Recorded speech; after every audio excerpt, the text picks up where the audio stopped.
Hi there and welcome to the January edition of the Redden District Angling Association video feedback reports. We've certainly had some weather over the last few weeks, as you can see from the picture here of our Thames venue up at Northmoor. Difficult to know where the river started and the land ended, but I'm pleased to report that the floodwaters have receded. Most of our rivers are now more than fishable, and some have been producing, as you'll hear later, some excellent fish. We've got a new monthly competition, the Reading District Fish of the Year competition with monthly winners. So we'll be announcing the January winner of that competition and details as to how all those big fish hunters out there can enter and the sort of prizes that are on offer.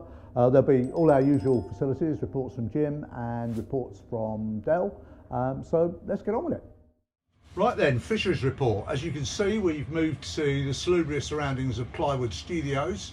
That's because we've just had a power cut at the hut, hence the continuity problems and why Dell and I are well rubbed up for yeah, it's a bit chilly in here. No heating. Dell, we'll make this pretty short and sweet. So Fisheries report, what's been happening on the maintenance front? Well, not a huge amount at Big Fair. We're pretty much full on with the hatchery at the minute. Other than silly little bits and pieces, it's pretty much hatchery stuff. And is that going okay? I went down there today. I could see lorries and cement mixers. We certainly had a mad 10 minutes when you turned up. I mean, currently we've got the base in, as everybody that is on our Facebook page will have noticed me waddling around in a load of concrete. And special thanks to Eddie for pushing me in it. That gave us all a laugh. Yeah, so we've got the base in, we've got the water pipes in.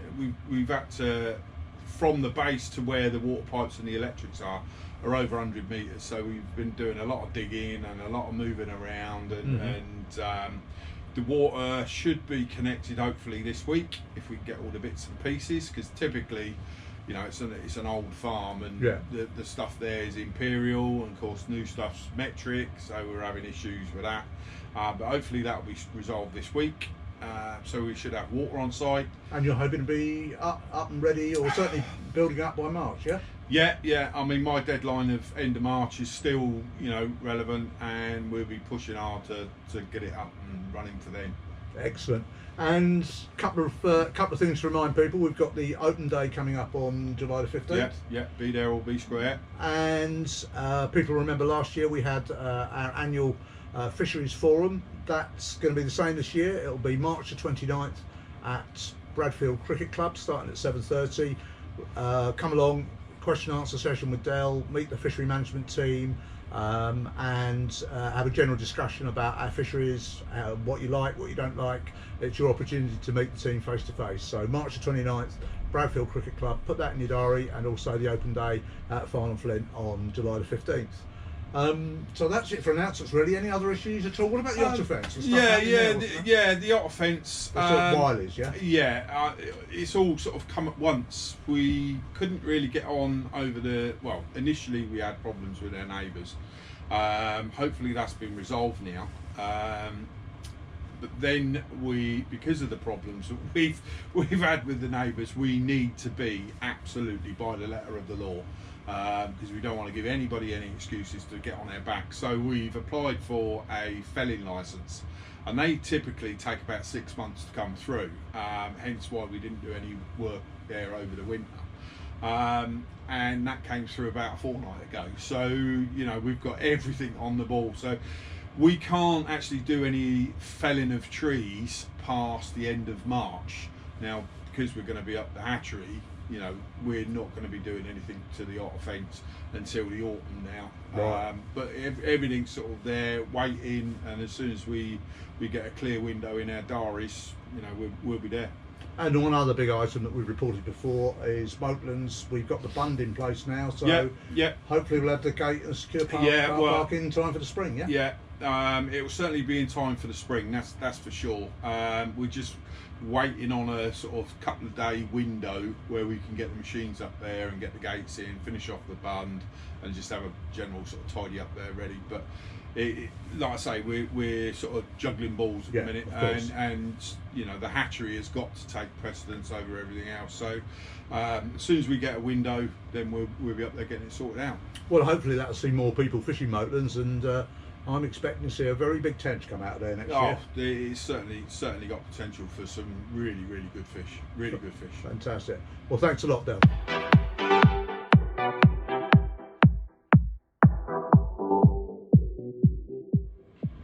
Right, we now come on to our new competition, the Redland District Angling Association Fish of the Year competition. 12 monthly winners will be awarded a prize. There'll be a trophy and a prize available. We're still negotiating what that prize might be, but we're certainly thinking about a special 24-hour guest ticket for either yourself or your guests. These are not normally available on the Redland District permit, as well as a trophy. Each of the 12 monthly winners will go into the hat, and the members will have a chance to vote for the Fish of the Year. So 12 monthly prizes, and then followed by a very nice prize for the Fish of the Year. That includes something like £200 worth of tackle from Thinking Angler, as well as a free permit, any permit you want from Redland District Angling Association. Yeah. So worth quite a few quid. Oh yeah. I mean, potentially, you know, a permit is worth 500 quid. Yeah. And you've got a couple of £100 from, you know, Thinking Anglers and Sticky Baits. It's certainly well worth winning. And the kudos of catching a very good fish. Exactly that. Okay, so that's the competition. So look out for it on the Facebook page. We've put up the entry form on our website. Very simple form. All you've got to do is catch a big fish. That's the hard bit. Stick it on the Facebook page. Please put Fish of the Year or FOTY at the bottom of your Facebook post, and we will automatically send you an entry form, or you can apply through the website. It's all up there, and we've got a winner for January. Pretty tough month to be fishing. And what's going to be the winner this month? Well, I think everybody would agree, Malcolm Morris, with his 14-15 barbel, middle of the winter, when, you know, the going was tricky, let's face it. You know, we've had some pretty harsh weather so far this year, and you know, Malcolm's one of the nicest guys you'd ever wish to meet. Grumpy old sod, but one of the nicest guys. Well, you can see that. Look, we'll put the photo up now. Look, he's almost smiling. Almost. But you know, hopefully we might get a smile out of him one day. You know. Well, congratulations, Malcolm. Contact us for your prize, and you're a worthy winner. The January Fish of the Month award goes to Malcolm Morris, and let's hope we get some good entries for the coming month of February. Yeah. I mean, look, the fish are there to be caught. It's as simple as that. One look on our Facebook page will tell you. You know, there's particularly chub at the moment. Yeah. You know, so you know, get your entries in. There's definitely a big 7 or possibly an 8-pound chub waiting to be caught from our waters in the month of February or March. So get out there and catch them.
Right, Dale, so interesting array of pictures during a rather inclement month of January.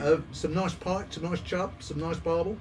Yeah, I mean, to be fair, considering the month we've had weather-wise and what have you, that's not a bad turnout, really. It's not, and although it's not a fish picture, it's a fishing picture. I love that picture of Paul Leake with the frozen king Yeah. there at That's Wilmots. hardcore, proper hardcore. Who'd ever think you'd go carp fishing in weather like that? Yeah, mental. Absolutely. Unfortunately, we can't give this guy a prize because he was on a guest ticket, but we have put 2 exceptional fish up for James Dennison. James is very impressed with the club. He's fished our waters on a day ticket this year, and he went down to Burfield, copped himself an 11-12 barbel on his first trip. And what about that trout? £8.13, eh? That's a fish of a lifetime. That really is a fish of a lifetime. Yeah. And as far as a photo goes, I mean, that's just head and shoulders, and it's a real shame. One of our rules is it goes to one of our members and not somebody on a day ticket, because I would have loved to have given it to him for that. So, James, I'm afraid you've lost out because you're not a member, but next year, see what you can do. I've no doubt he'll catch it again. Some nice chub there. It's good to see Gem Fox out there catching those Thames chub. But Yeah. Of course, we've got some nice pike, and I understand you've selected one of those as the winner this month. Yeah, I mean, the picture from Matt McCluskey. I mean, me and Jim saw that come up on Facebook, and we both said that's a 20-pounder. And I was quite disappointed when I saw it was £14. I think he needs to go and get his scales checked, because that does not look a 14-pounder. But besides the weight, it's a great photo. He's smiling. He's clearly happy with what he's done there, and that's what it's about. It's about going fishing, not necessarily the big fish. We've got the other competition for that. Exactly. This is about just going fishing and enjoy yourself, and you can clearly see he's made up with that. Well, that's a hell of a fish, and that's every ounce £14, if not more. That's a big beast. Yeah. That's a big beast. So, Matt, there's a Redland District cap waiting for you at the hut, and a choice of either coarse or carp tackle. Send us a message or send Dell a message on Facebook, and we'll make sure we get the prize to you. And congratulations on winning the Fishing Picture of the Month award for January.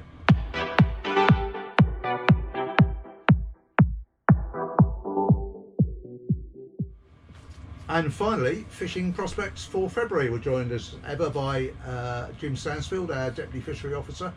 Jim, rivers are now back in condition. Mm-hmm. Weather and temperatures up and down all over the place. Yeah. What would you recommend members target this coming month? For starters, it's definitely going to be the chub. From what I've seen on the Facebook page the last couple of weeks, there's been a lot of people out, and most times, sort of every other fish that's going up on the Facebook page at the minute seems to be a chub. And the Thames at the minute, I'd say, is in pretty much top condition for fishing for these chub. So, plenty of chub to go at. And you'd recommend Wallingford? Yeah, Wallingford, all the way down, and obviously we've also got the bit with the shared venue with the Jolly Anglers there. Yeah, and further upstream at Sanford as well, of course. Yeah, definitely, yeah. Sanford's worth a look as well. I think a lot of guys tend to fish the Wallingford stretch, but if you don't mind travelling that little bit further, Sanford's worth a go. Yeah. And of course, we put the picture up earlier. I don't want to win any prizes for it, but some lovely chub. I had some nice ones out of the Blackwater. You can get that on the Hartley Whitley exchange ticket as well. Yeah. That's always a good fallback venue as well. Yeah, definitely. If we do get a bit more rain and some of the rivers like the Kennet and the Thames get up again, then the Blackwater's definitely a place to be. And what about other species, Jim?